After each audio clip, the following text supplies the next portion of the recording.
Si Ruby Tuason ang itinuturong tagapamagitan ng mga transaksyon umano ni Senador Jinggoy Estrada sa mga NGO ni Janet Lim Napoles.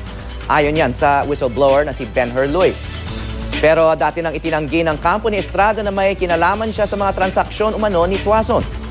Narito ang report.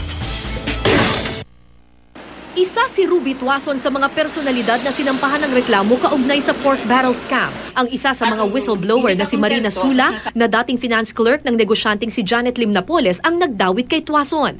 Siya umano ang ahente o namamagitan para sa mga transaksyon umano ni Senador Jinggoy Estrada sa mga NGO ni Napoles.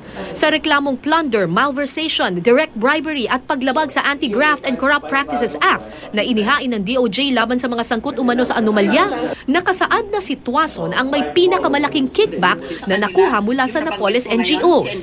Kabilang din siya sa mahigit 20 taong inireklamo sa ombudsman ng plunder at graft dahil sa maanomalya umanong paggamit sa 900 milyong pisong pondo mula sa Malampaya Gas Project. Si Tuason ay biyuda ng pinsan ng dating First Gentleman ni si Carlos Butch Tuason.